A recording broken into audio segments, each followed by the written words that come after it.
Police उत्कर्ष सेवा सम्मान से सम्मानित police commissioner Lucknow Dhruvkant Thakur 1994 batch के एक बेहतरीन आईपीएस अधिकारी हैं, जिन्हें लोकतंत्र के चौथे स्तंभ मीडिया से तालमेल हो या आम जनता के विश्वास में 100% खरा उतरने की काबिलियत के लिए जाना जाता है। काम के प्रति बेहद सजग आईपीएस अधिकारी ध्रुवकांत ठाकुर ने साबित कर दिया है कि पुलिस यदि आम आदमी के दिल में मित्र पुलिस की भावना को बनाने में कामयाब रहती है तो बहुत कुछ सुधारा जा सकता है। हर आदमी के लिए बहुत ही आसानी से उपलब्ध रहने और उनकी समस्याओं को गंभीरता से सुनने और त्वरित निस्तारण करने के लिए जाने जाते हैं आईपीएस अधिकारी ध्रुवकांत ठाकुर। इन्हीं सभी खासियत और उनकी उपलब्धियों को देखते हुए उत्तर प्रदेश की योगी सरकार ने उनको अहम जिम्मेदारी देते हुए 18 नवंबर 2020 को दूसरे पुलिस कमिश्नर लखनऊ के रूप में तैनात किया था। वहीं मायावती शासनकाल में 2010 से लेकर 2012 तक लखनऊ के एसएसपी रह चुके आईपीएस ध्रुवकांत ठाकुर। आईपीएस अधिकारी डीके ठाकुर केंद्रीय जांच ब्यूरो में भी बेहतरीन काम कर चुके हैं। इसमें कोई शक नहीं है कि लखनऊ पुलिस कमिश्नर ध्रुवकांत ठाकुर की कार्यशैली से कानून व्यवस्था में सुधार पहले से अधिक हुआ है। राजधानी लखनऊ में करीब 16 महीने के कार्यकाल में उन्होंने क्राइम के क्षेत्र में और कानून व्यवस्था के क्षेत्र में शानदार काम किया है। वह नियमित रूप से ऑफिस में बैठते थे, सभी लंबित विवेचनाओं का निस्तारण करते थे। पुलिस कमिश्नर ध्रुवकांत ठाकुर की कार्यशैली से प्रभावित होकर आवाज प्लस के सहायक संपादक सैयद गुलाम हुसैन ने कई बिंदुओं पर उनसे बेबाक रूबरू की। देखिए यह खास रिपोर्ट।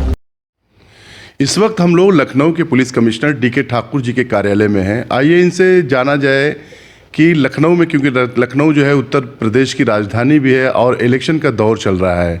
इलेक्शन में पुलिस महकमे की तरफ से क्या तैयारियां की गई हैं, क्योंकि सभी राजनीतिक पार्टियां अपनी अपनी ताकत, अपने अपने वर्चस्व का प्रचार कर रही है और इसमें पुलिस की बड़ी जिम्मेदारी बनती है। आइए, डीके ठाकुर जी का हमारे चैनल में खैर मकदम है, स्वागत है सर आपका। क्या जो है आप लोगों ने तैयारी कर रखी है इलेक्शन को लेकर सर, खासकर? नमस्कार आपका और आपके श्रोताओं का।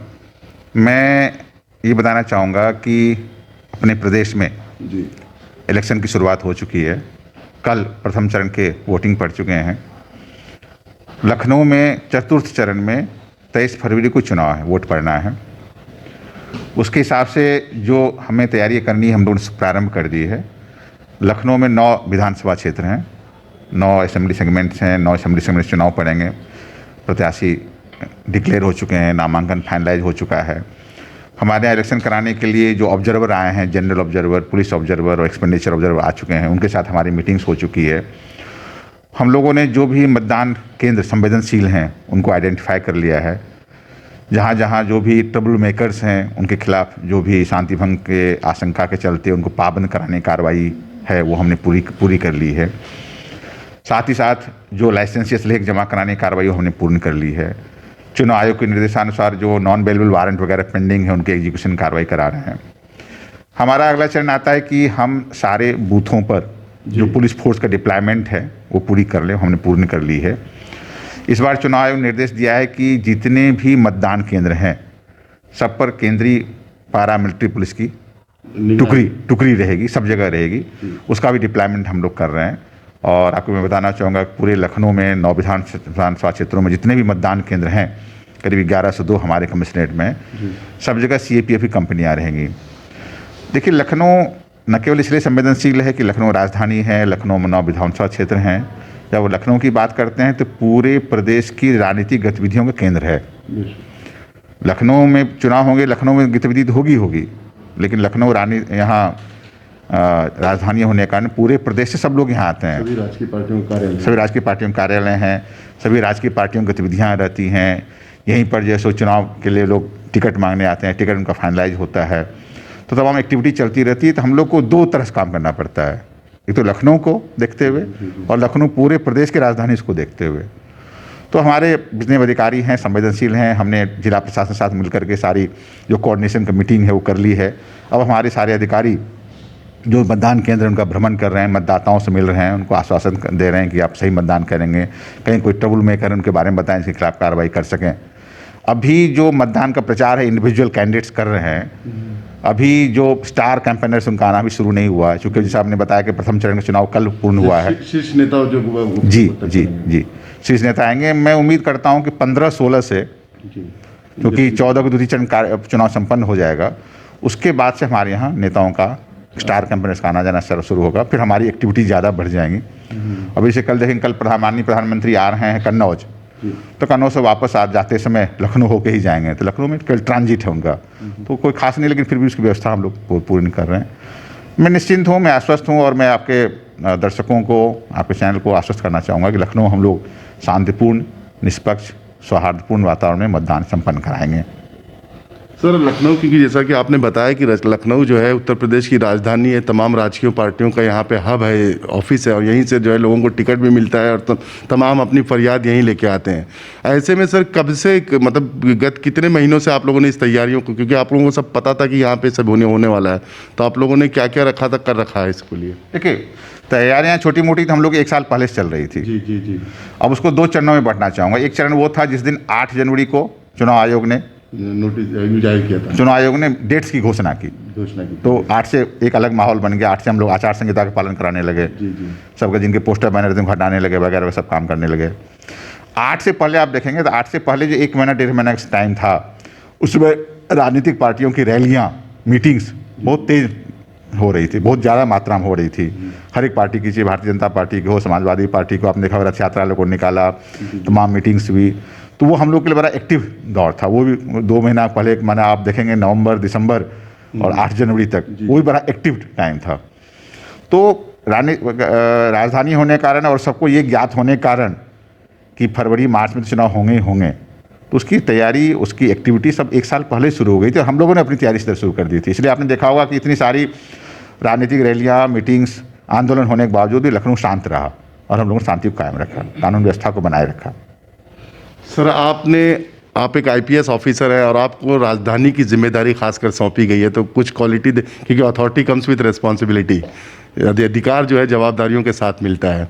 ऐसे में आप जो है लखनऊ के पुलिस कमिश्नर हैं, बच्चों को कुछ हिदायत दीजिए कि आईपीएस बनने के लिए, आईएएस बनने के लिए क्या मार्गदर्शन होना चाहिए आपकी तरफ से, और आपके प्रेरणा स्रोत कौन रहे हैं? मैं 2-3 बातें बताना चाहूँगा कि मेरा 94 बैच मेरा आईपीएस का है, और मैं लखनऊ में भी करीब 15 महीने से पुलिस कमिश्नर हूँ। इससे पहले भी 2010 से 2012 के बीच में 17 महीने यहाँ एसएसपी रहा था, जब डीआईजी एसएसपी का काम चलता था। ये एक चुनौतीपूर्ण दायित्व है, और सरकार ने मुझे उसके दायित्व लायक समझा, इसके लिए मैं सरकार का शुक्रगुजार हूँ, और मैं कोशिश करता हूँ कि सरकार की आशाओं पर, अपेक्षाओं पर मैं खरा उतरूँ। जहाँ तक आम छात्रों के लिए मेरा संदेश है, मैं ये कहना चाहूँगा कि आईएएस हो, आईपीएस हो, सेंट्रल सर्विसेज हो, एक बड़ा चुनौतीपूर्ण जिम्मेवारी है। न केवल इससे आपको नेम फेम मिलता है, साथ ही साथ आपको जनता की वास्तविक सेवा करने का अवसर मिलता है। जो सेवा आप यहाँ कर सकते हैं, आईएएस आईपीएस बन के कर सकते हैं, वो किसी और सर्विस में नहीं कर सकते। आप प्राइवेट सर्विस में जाएंगे, आप लाखों करोड़ों कमा सकते हैं, क्यों आप जनता की वास्तविक सेवा नहीं कर सकते। ये ऐसा है, एक ऐसी प्रीमियम सर्विस है जिसमें आप आते हैं, और आप आएंगे ही आते हैं, हर एक साल लोग आ ही रहे हैं, तो आप जनता की वास्तविक सेवा कर सकते हैं। इसकी आप तैयारी करें, इसमें आए, देश के भविष्य बने, देश के कर्णधार बने, और देश की सेवा करें। सर, आप जो है खासकर उत्तर प्रदेश में पुलिस विभाग में काफ़ी सालों से हैं, कमिश्नरेट लागू होने के बाद आपको क्या तब्दीलियां नज़र आती हैं, खासकर लखनऊ कमिश्नरेट होने के बाद? देखिए, जैसा मैंने कहा कि मैं लखनऊ में एसएसपी भी रह चुका हूं, और मैं कमिश्नर अब हूँ, दोनों कार्यकाल करीब बराबर मेरा होने जाने वाला है। तो 3 चेंजेस मेन आए हैं एज कमिश्नर, जो मैं फील करता हूँ। एज कमिश्नर होने के कारण मेरे पास ऑफिसर्स ज़्यादा आ गए हैं। जब मैं एसएसपी था तो मैं अकेला एसएसपी था, मेरे नीचे मुश्किल से 8 एडिशनल एसपी हुआ करते थे। आज मैं पुलिस कमिश्नर, मेरे नीचे 2 आईजी हैं, 10 डीसीपी हैं, वगैरह वगैरह हैं। तो हमने ऑफिसर ओरिएंटेड पुलिसिंग शुरू की है। ऑफिसर ओरिएंटेड पुलिसिंग क्या है कि अभी तक क्या होता था कि देखेंगे पुलिस में अक्सर शिकायतें ये आती है कि हम थाने गए, हमारी सुनवाई सही नहीं हुई, दरोगा ने सही नहीं सुना, इंस्पेक्टर ने सही सुना, सही कार्रवाई नहीं हुई। तो हम लोग चूँकि हमारे पास अफसर कम होते थे, तो हम लोग क्या करते थे, फिर दरोगा इंस्पेक्टर से दोबारा चेक कराते थे, जांच कराते थे। तो हमें भी लगता था, जनता को लगता था कि पूरी संतुष्टि नहीं हो पाई। अब हम लोगों ने ऑफिसर ओरिएंटेड पुलिसिंग बनाई है, तो हम लोग ये करते हैं कि यदि कहीं थाने लेवल से कोई शिकायत प्राप्त हुई, तत्काल किसी ऑफिसर को भेजते हैं हम। जी जी, नियुक्त करते हैं जी। हाँ, क्या आप इस मामले को देखो, आप डिसाइड करो क्या होना चाहिए। और हमारे पास ऑप्शन है पर्याप्त मात्रा में, एसीपी हैं, एडिशनल डीसीपी हैं, डीसीपी हैं। तो इससे पब्लिक परसेप्शन काफ़ी चेंज आया हुआ है। पब्लिक परसेप्शन आप देखेंगे कि पब्लिक ने पुलिस के प्रेजेंस को स्वीकार किया। मैं आज सवेरे दैनिक जागरण देख रहा था, जी जी, महिला सुरक्षा उन्होंने बड़ा अच्छा एक पेज निकाला है, और मुझे बड़ा अच्छा लगा कि 3-4 महिलाओं का उसमें स्टेटमेंट है कि हम लोग अब शहर में सुरक्षित महसूस करते हैं, शहर में हमें पुलिस दिखती है, और जब हम पुलिस की आवश्यकता महसूस करते पुलिस सामने आती है। तो एक चीज़ तो हमने ये देखा कि ऑफिसर ओरिएंटेड पुलिसिंग हम लोगों ने स्टार्ट की, थाना ओरिएंटेड पुलिसिंग के स्थान पर। नंबर 2, लखनऊ राजधानी होने का यहाँ लॉ एंड ऑर्डर प्रॉब्लम हमेशा बार होता रहता है। तमाम राजनीतिक पार्टियां हैं, आंदोलन है, शिक्षक आंदोलन हो जाएगा, कभी छात्र आंदोलन हो जाएगा, कभी हो जाएगा। तो जब यहाँ ड्यूअल सिस्टम था कि डीएम एसएसपी मिलकर के ज्वाइंट डिसीजन लेते थे, कभी कभी क्या होता था तालमेल नहीं हो पाता था, कभी सारे अफसर मिल नहीं पाते थे, तो कभी कभी कुछ न कुछ गड़बड़ हो जाता था और फिर ये ब्लेम शिफ्टिंग चलती रहती थी। पुलिस वाले कहते थे कि मजिस्ट्रेट ने सही समय से आदेश नहीं दिया, सही आदेश नहीं दिया। मजिस्ट्रेट का ये कहना होता था कि पुलिस ने सही कार्रवाई नहीं की। अब क्या है कि सारी जिम्मेवारी हमारे पास है। यदि हमारी सक्सेस है उसका क्रेडिट हमें मिलता है, और यदि हमने कोई फेलियर हो उसके लिए अकाउंटेबल हम हैं। तो फिर हम और हमारे अफसर मिल करके सब काम करते हैं। मुझे बड़ी सुखद अनुभूति हुई कि 2-3 महीने पहले एक पत्रकार मेरा इंटरव्यू ले रहे थे, उन्होंने मुझे पूछा, मुझे भी तब तक स्ट्राइक नहीं किया था। डॉक्टर साहब के 1 साल हो गया, 1 साल में लखनऊ में कभी किसी आंदोलन में लाठीचार्ज करने की नौबत नहीं आई। तो हमने कहा ये बहुत बड़ी उपलब्धि है। और क्यों उपलब्धि रही कि हम लोगों ने हर एक आंदोलन जब भी पता चलता है तो हम लोग पहले जैसे एक मीटिंग करते हैं अपने अफसरों के साथ, क्या आंदोलन है, कौन लोग उसमें शामिल हैं, हमारी कहाँ पुलिस फोर्स रहेगी, हमारी क्या स्ट्रेटजी रहेगी। और जब आंदोलन चलता रहता तब भी हम लोग हमारे अपने अफसरों से लगातार संपर्क में रहते हैं। तो इसलिए हमारे अफसर भी ज़्यादा है नंबर 1, और डिसीजन हम ले सकते हैं, हमें डिसीजन लेने के दूसरे पर निर्भर रहने की ज़रूरत नहीं है। तो ये लॉ एंड ऑर्डर के मामले में जो हमारे पास पावर्स आए हैं, मजिस्ट्रियल पावर्स, ये दूसरी कमिश्नरेट की उपलब्धि है। तीसरी बताना चाहूँगा कि हमारे पास CRPC के पावर्स आए हैं। 107 से लेकर 116 देखेंगे, 133 है, 144 है, 145 है, गुंडा एक्ट के हैं, गैंगस्टर एक्ट के हैं। तो अब हम लोग इन सारे एक्ट्स को, सारे पावर्स को इस तरह यूज कर सकते हैं जिससे कि हम लोग सही में मेंटेन कर सकते हैं, लॉ एंड ऑर्डर से क्राइम को प्रिवेंट कर सकें। और हम लोग जब पहले हम लोग कार्रवाई कर लेते किसी व्यक्ति के कारण हमने जेल भेजा, तो हम लोग मजिस्ट्रेट निर्भर रहते हैं, मजिस्ट्रेट 1 दिन भेजे, 2 दिन भेजे, उनसे बात करो, पता नहीं हम समझ पा रहे हैं, नहीं समझ पा रहे हैं। अब हम लोग उसके लिए सोलली जिम्मेवार, रिस्पॉन्सिबल हैं।